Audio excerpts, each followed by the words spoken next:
حضرت عوف بن مالک اشجعی کہتے ہیں میں نے خواب میں دیکھا کہ عمر وہ ہے جو کسی کی پرواہ، اور دوسری بات میں نے یہ دیکھی کہ عمر خلیفہ بنے گا، اور تیسری بات میں نے خواب میں یہ دیکھی کہ عمر شہید بھی کیا جائے گا، عمر شہید بھی ہوگا۔ یہ میں نے تین باتیں خواب میں دیکھی۔ فرماتے ہیں میں نے آ کے خواب حضرت ابو بکر صدیق کو سنائی، وہ خلیفہ تھے۔ وہ کہنے لگے ٹھہر جا، میں عمر کو بلاتا ہوں، اس کے سامنے دوبارہ سنانا، اس کے سامنے۔ فرماتے ہیں میں نے بلایا حضرت عمر فاروق کو، آ کے بیٹھے، خواب شروع ہوا۔ کہا ایک بات تو میں نے یہ دیکھی کہ آپ ملامت کرنے والے کی پرواہ نہیں کرتے، دوسرا آپ خلیفہ بنیں گے۔ جناب عمر کہنے لگے چپ کر، ابو بکر کے سامنے ہی کہہ رہا ہے، چپ کر، خلیفہ کے سامنے ہی کہہ رہا ہے۔ تو حضرت ابو بکر صدیق کہنے لگے عمر اسے کہنے دو، مجھے لگتا ہے رب کی رضا یہی ہے کہ میرے بعد اگر مصطفیٰ کا منبر ملے تو عمر کو ملے، اسے کہنے دو، کہنے دو۔ یار یہاں تو لوگ ڈینگے مارتے ہیں، یہاں تو لوگ دعوے کرتے ہیں، میرے سامنے فلانے کو بھی بٹھاؤ، فلانے کو بھی بٹھاؤ، اس کو کیا پتا، اس کو کیا پتا، یہ تو بڑکے مارنے کا دور ہے۔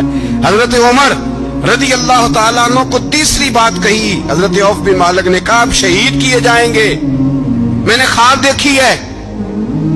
نیک لوگوں کے خواب بڑی حد تک سچے ہوتے ہیں۔ کہا میں نے خواب دیکھی ہے۔ تو حضرت عمر کہنے لگے شہید تو دلیر لوگ ہوتے ہیں، شہید تو دلیر، جسے سارا زمانہ دلیر کہہ رہا ہے وہ اپنے بارے میں کیا کہہ رہا ہے؟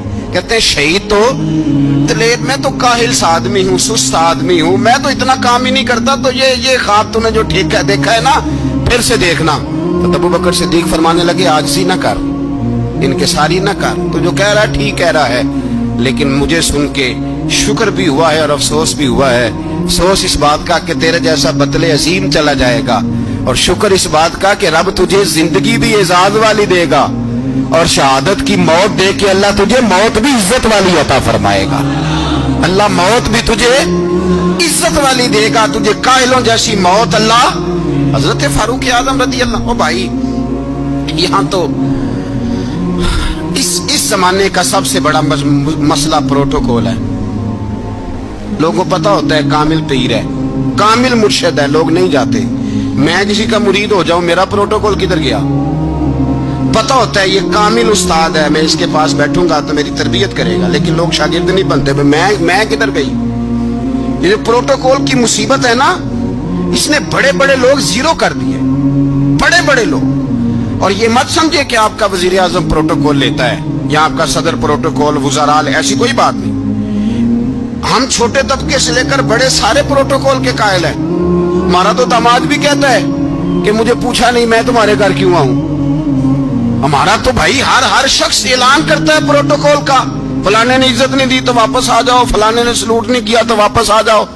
لوگ جہاں سلوٹ کرنا چاہیے وہاں بھی سلوٹ کرانے کے قائل ہیں۔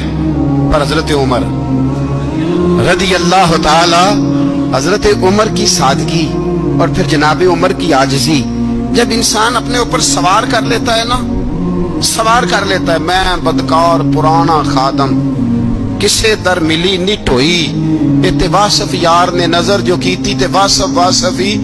میں اکثر سوچتا ہوں حضور نے جہاں بھی کہا نا، فرمایا میرے بعد نبی ہوتے تو خطاب کے بیٹے عمر ہوتے۔ حضور نے فرمایا عمر جس رستے سے جاتا ہے شیطان وہ رستہ بدل جاتا ہے۔ نبی پاک صلی اللہ علیہ وسلم نے فرمایا میرا عمر وہ ہے کہ اس کی زبان پر حق جاری ہے۔ حضور علیہ الصلوۃ والسلام نے فرمایا 950 سال حضرت جبریل میرے عمر کی شان بیان کریں تو ان کی عظمت ختم نہیں ہوتی۔ 950 سال جبریل عظمت بیان کرے تو ختم نہیں ہوتی۔ یہ بات ہے حضرت عمر کی، اور فرمایا عمر ابو بکر کی نیکیوں میں سے ایک نیکی ہے، یہ شان ہے عمر فاروق رضی اللہ تعالیٰ عنہ کی۔